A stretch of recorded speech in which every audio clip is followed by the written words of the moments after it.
everyone, welcome back to another episode of our Google Form series here in Techtorial. In this video, we'll be talking about the settings in a Google Form. So, if you don't really know how it works, simply keep on watching to learn everything you need to know about it.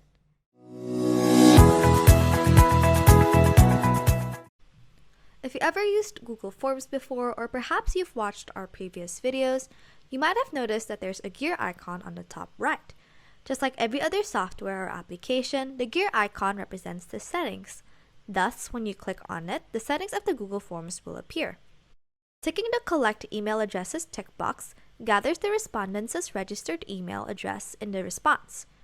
Enabling the Response Receives button below it will send a copy of the respondent's responses to themselves.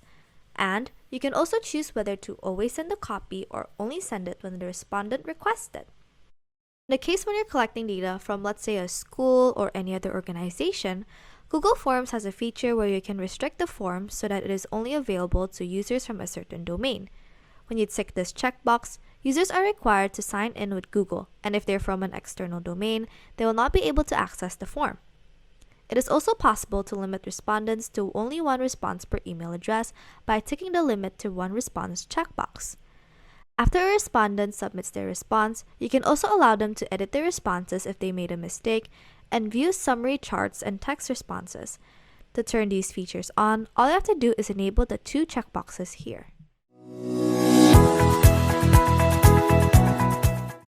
In the presentation section, when you click on the Show Progress Bar checkbox, this lets respondents to see their form progress bars when there are multiple sections. You can also tick the Shuffle Question Order checkbox so that the questions in each section may be ordered differently for each respondent. This can be a way for teachers to minimize cheating during a quiz or exam. Enabling the Show Link to Submit Another Response option will redirect your respondents to a new version of the form after they submit their responses. This is essentially like a reset button. However, if you limited the form to one response, this option will not be available.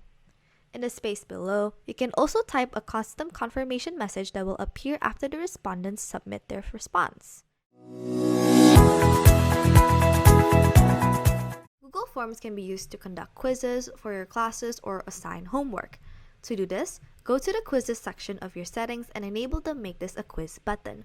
This allows points to be assigned to questions and enables auto-marking. Turning on locked mode for quizzes can be done by ticking this checkbox. This is a way to prevent cheating, as students won't be able to browse other websites or open any other apps on their Chromebooks. Some extensions and keyboard shortcuts are also disabled, and if a student exits the quiz or opens any other tab, the teacher is notified via email. Do note that when using locked mode, it limits the quizzes to only your domain, and you need a G Suite for Education account and a Chromebook in order to use it. When releasing marks, you can choose the option of whether to release them right after submission or after manual review, which is useful when the Google Forms has a paragraph as an answer. If you chose manual review, this means that the respondents will be notified of their scores through their respective emails once the teacher releases them. Ticking these three checkboxes here lets respondents to see missed questions, correct answers, and marks rewarded for each question, depending on what you enabled. When missed questions is checked, respondents will be able to see which questions they missed or get wrong by the red highlight and cross beside their wrong questions. When correct answers is checked, the form will show respondents which answers are correct and show the answer key. Lastly, when points values is checked, respondents will be able to see the assigned points for each question when they are answering the Google form. Of course, what's a quiz without an answer key, right? If you've already enabled the Make This a Quiz in your Google Forms settings, when creating questions, a blue answer key text is available on the bottom left. Clicking on it allows you to insert the correct answer as an answer key and assign points on the right here.